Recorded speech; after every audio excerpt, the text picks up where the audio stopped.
2024 खत्म हो गया है। इस साल भारतीय सिनेमा ने बॉक्स ऑफिस पर खूब पैसा पीटा। 11,000 करोड़ से ज़्यादा का बिजनेस इस बार इंडियन फिल्म इंडस्ट्री ने इंडिया से किया। कुछ अच्छी और कुछ बुरी फिल्में रिलीज हुई। हमने लगभग आपको सब के बारे में बताया। इन फिल्मों के चक्कर में कुछ एक्टर्स विख्यात हुए, लेकिन कुछ लोग कुख्यात भी रहे, कुछ अपने बयानों के चलते, कुछ अपने कामों के चलते और कुछ दूसरी वजहों के चलते। तो आइए आपको ऐसी ही कुछ लोगों के बारे में, उनसे जुड़े विवादों के बारे में बताते हैं। पूनम पांडे ने 2024 में जो किया वो सोचना भी पाप है। हम लोगों ने खबर बना ली थी कि पूनम पांडे की सर्विकल कैंसर से मौत हो गई है। अलग अलग थ्योरी चली, किसी ने कहा मर्डर हुआ है, किसी ने कहा आत्महत्या हुई है, पर बाद में पता चला कि ये सब झूठ था। ये सिर्फ एक कैंपेन था सर्विकल कैंसर के लिए जागरूक करने का। वो मरकर जिंदा हो गई। इसके बाद उन्हें बुरा ट्रोल किया गया। बहुत बैकलैश झेलना पड़ा पूनम पांडे को। मलयालम इंडस्ट्री से आई हेमा कमेटी रिपोर्ट ने सबको हिला दिया। इस रिपोर्ट ने मलयालम फिल्म इंडस्ट्री को मत डाला।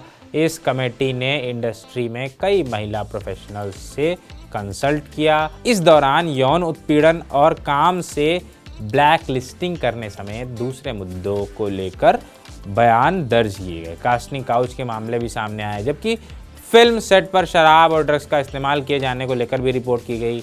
इसके बाद कई बड़े नाम सामने आए, खूब बवाल भी मचा। इस रिपोर्ट को कई दिनों तक सरकार ने अटका कर भी रखा। इस पर भी खूब विवाद रहा। नयनतारा और धनुष के बीच खूब विवाद रहा। दोनों तरफ से खूब छिटाकछी हुई। अंत में धनुष कोर्ट भी पहुंच गए। नयनतारा अपनी डॉक्यूमेंट्री में नानुन राउडी धान फिल्म के गाने, क्लिप्स और फोटोग्राफ इस्तेमाल करना चाहती थी। इसके लिए उन्होंने फिल्म के प्रोड्यूसर धनुष से इजाज़त मांगी, लेकिन धनुष ने एनओसी नहीं दिया, नो ऑब्जेक्शन सर्टिफिकेट नहीं दिया। जब डॉक्यूमेंट्री का ट्रेलर आया तो धनुष की ओर से ट्रेलर में 3 सेकेंड का वीडियो इस्तेमाल करने को लेकर लीगल नोटिस भेज दिया गया नयनतारा को और उनसे 10 करोड़ रुपए की मांग की गई। धनुष कोर्ट भी चले गए। मामला बढ़ता ही गया। लोगों ने कहा कि दोनों बड़े एक्टर हैं, ऐसे बच्चों की तरह उन्हें लड़ना नहीं चाहिए। जुलाई 2024 में एक्ट्रेस और अब सांसद कंगना रनौत को चंडीगढ़ हवाई अड्डे पर सुरक्षा जांच के दौरान सीआईएसएफ कांस्टेबल ने थप्पड़ मार दिया। कांस्टेबल किसानों के विरोध पर कंगना के पिछले दिए गए बयानों से गुस्सा थी। थप्पड़ मारने वाली कांस्टेबल कुलविंदर का परिवार किसान आंदोलन से जुड़ा था। उन्होंने थप्पड़ कांड के बाद बताया था कि किसान आंदोलन को लेकर कंगना ने कहा कि 100 रुपए के लिए महिलाएं किसान आंदोलन में बैठी हैं। क्या ये वहां बैठी थी? मेरी माँ वहां बैठी थी। पुष्पा 2 ने बॉक्स ऑफिस पर धमाल मचाया, लेकिन फिल्म और इसके एक्टर अल्लू अर्जुन विवाद में भी फंस गए। 4 दिसंबर को हैदराबाद के संध्या थिएटर में अल्लू अर्जुन फिल्म की स्क्रीनिंग के लिए पहुंचे थे, पुष्पा 2 की।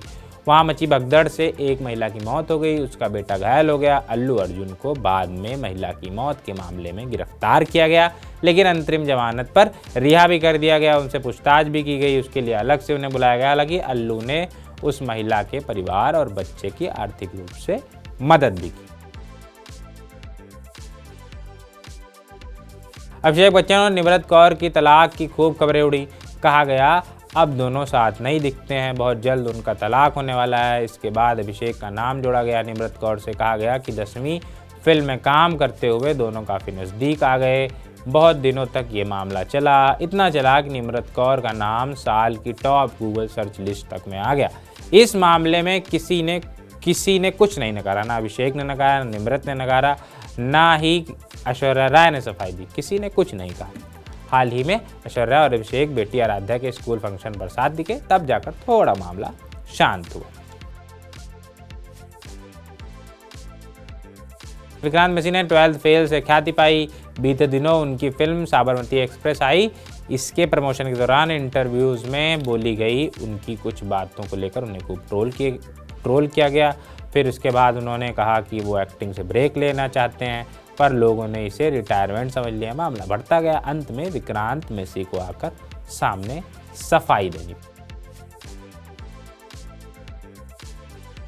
ये मामला तब शुरू हुआ जब अनफिल्टर्ड बाय संदेश के पॉडकास्ट में अरशद से फिल्मों के बारे में बात की गई थी। इस दौरान उनसे पूछा गया कि हाल ही में उन्होंने कौन सी फिल्म देखी।